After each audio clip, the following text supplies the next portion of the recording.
The morning sun came up slow over Red Willow Ranch, spilling gold across dry grass and leaning posts, and the first thing Cole Mercer saw was the fence, sagging like it had given up on standing straight. He figured fences and men had that in common out here. They held until they couldn't, then they leaned and hoped no one noticed. He rolled his shoulders, tasted dust and coffee, and told himself this was just another job. Mend the wire, take the pay, ride on. That was always the plan. It had been the plan since he stopped making plans with anyone else. She stood on the other side of the fence when he noticed her. Dark hair tied back, sleeves rolled, boots worn but clean. Not dressed like someone playing rancher for the summer. She watched him the way people watched storms on the horizon, cautious but curious, and when she spoke her voice didn't rush. She said, "The fence keeps letting the cattle drift. I was told you fix things like this," and Cole thought how fixing things had once been his pride. Before fixing started to feel like another word for staying, he nodded and squatted by the post, fingers rough against splintered wood. The wire sang low when he pulled it tight, and he asked where the breaks were worst. She pointed toward the creek bend, said last winter did a number on it, floods and fallen cottonwoods. She said winter like it had stayed too long inside her bones, and Cole felt something tug, not the wire, something older, something he usually ignored as he worked. She talked in pieces, about inheriting the place from her uncle, about learning the land one hard lesson at a time, about neighbors who meant well but watched close, waiting to see if she would fail. Cole listened because listening cost less than talking, and because her words filled the quiet in a way that didn't itch. When she laughed it was quick and surprised, like she hadn't meant to let it out by noon. The sun pressed down hard, sweat darkened his hatband, and she brought water in a tin cup. Their fingers brushed, just a second, but Cole felt it like a struck match. She pulled back first, smiled like it was nothing, said, "You want a sandwich?" and he almost said no out of habit, but the word yes came instead, and it tasted strange and right. They sat on the tailgate, boots dangling, the fence stretching behind them like a stitched wound. She asked where he was from. He said everywhere and nowhere worth naming.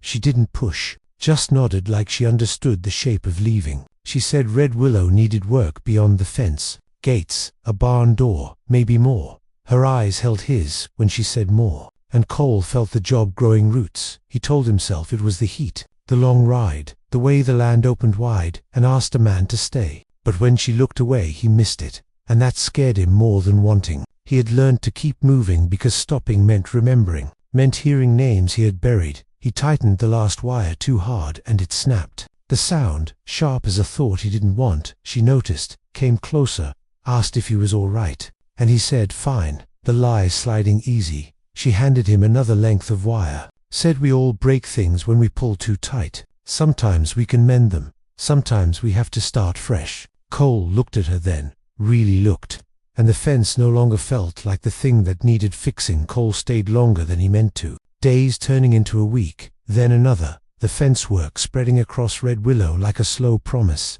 Every morning he told himself he would finish and ride out by dusk, and every evening found another reason to stay, a gate that dragged, a post that leaned, a stretch of wire that sang wrong in the wind, and always her, Mara Whitlock, moving through the ranch with quiet resolve, learning the land the way you learned a person, by watching where it hurt and where it healed. She never hovered, never begged him to stay. She simply worked alongside him when she could, handed him tools, asked questions that showed she wanted to know not just how but why, and Cole found himself answering more than he planned, about soil and weather and cattle habits, about the way fences weren't just lines but agreements between man and land. One afternoon a storm rolled in fast, black clouds stacked like bad intentions, and they got caught by the creek bend, rain hammering down, the creek swelling angry and brown. They ran for the old line shack, laughing breathless, mud splashing high on their jeans. Inside the shack the rain drummed on the tin roof so loud it felt like the world had narrowed to that sound. She lit a lantern, the glow softening her face, and Cole felt the closeness press in, the kind that asked questions without words. She told him about her uncle then, how he had raised her after her parents died, how he taught her to ride and mend and stand her ground, how losing him felt like losing the last post holding up her sky. Cole listened, chest tight, because grief spoke a language he knew too well. He told her less, only that he had once had a family of his own, a wife, a small boy, a winter sickness that took them both before spring. The words fell heavy between them, but she didn't flinch. She reached out and set her hand over his, steady, like setting a brace against a falling wall. After that the space between them changed. Not smaller exactly, but warmer, charged. They moved around each other with new awareness, shared meals on the porch, talked late while the stars came out sharp and close. Mara spoke of her fears, of failing the ranch, of being alone on land that remembered every loss. Cole spoke of the road, of moving on before roots could grab him again. They didn't promise anything, but the nights grew longer, and once, when a coyote howled too close, she leaned into him without thinking, and he didn't pull away. He wrapped an arm around her, feeling how easily she fit, how dangerous that ease was. Trouble came riding in the form of men who wanted Red Willow cut up and sold. Neighbors backed by money and smooth talk. They showed up one morning, boots clean, smiles sharp, telling Mara the ranch was too much for one woman, offering to buy at a price that sounded fair to anyone who didn't know the land. Cole watched her spine straighten as she refused, watched the men glance at him like he was hired muscle, not understanding that some fights weren't about fists or fences, but about standing. After they left, Mara shook, anger and fear tangled tight. Cole wanted to tell her he would help her fight, that he would stay, but the words stuck.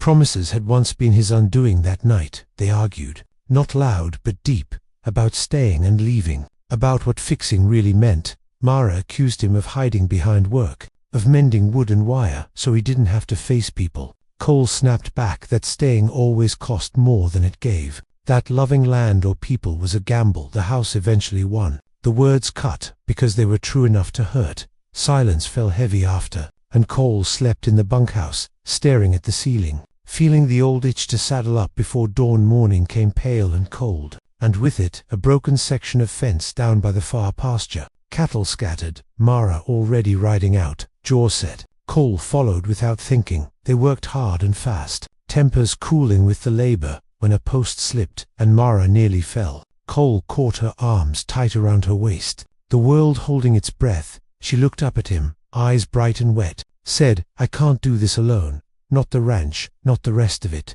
Cole felt the truth of that settle, heavy and sure. He realized fixing the fence had never been the real work. It was learning where to stand when something you cared for leaned too far.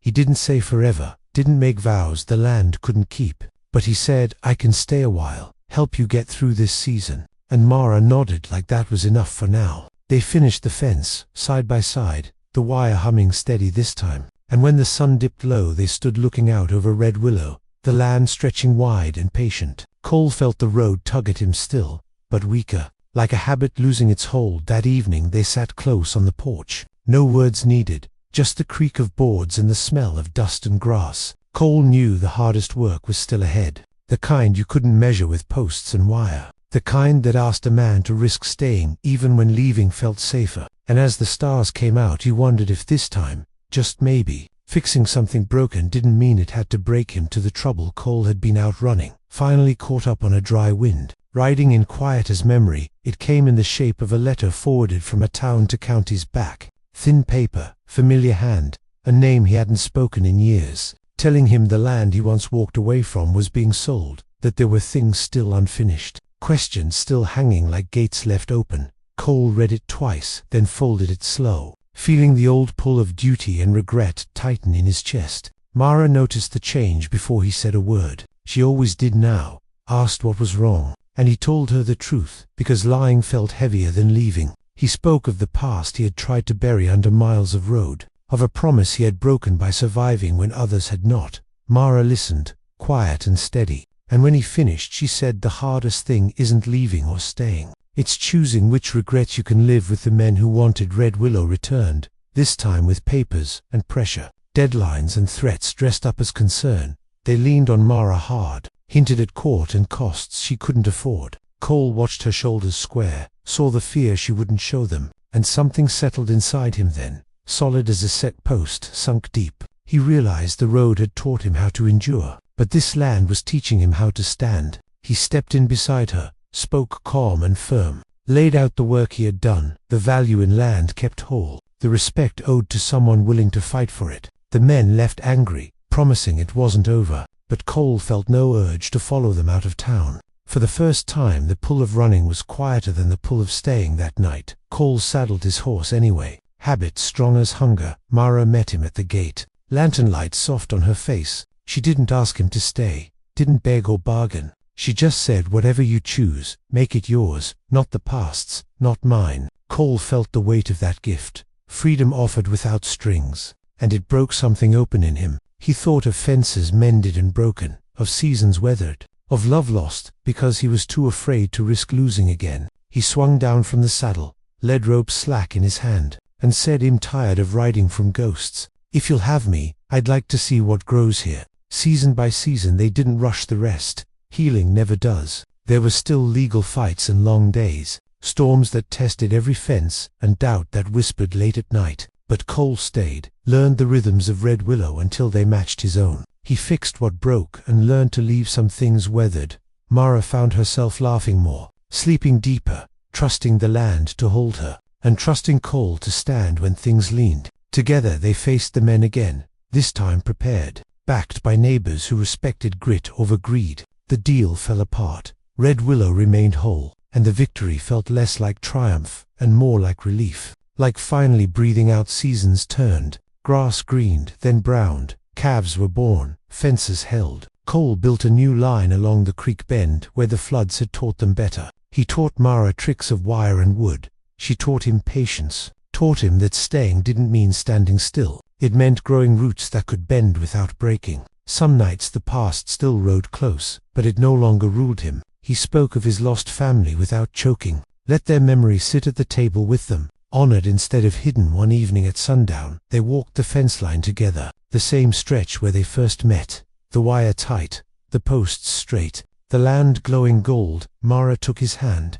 said, "Funny how I asked you to fix a fence," and he smiled, said, "Funny how fences fix people if you let them." They stood there quiet, listening to the wind move through grass, and Cole knew his heart, once splintered and leaning, had found its brace. They never called it perfect, because perfection was a lie the land didn't believe in, but it was real, solid, earned. Cole built a small house near the barn, not as a promise of forever, but as a statement of now. And now was good. It was work and laughter, arguments and mending, storms faced side by side. The kind of life he once thought he wasn't meant to have again. When strangers rode through and asked about the ranch, Cole would tip his hat and say, "Red Willow stands because it knows who it belongs to." And Mara would smile, knowing the truth ran deeper. The fence that brought them together still held, but what mattered more was what grew inside it. A man who stopped running, a woman who learned she didn't have to stand alone, and a broken heart mended not by force, but by choosing, day after day, to stay.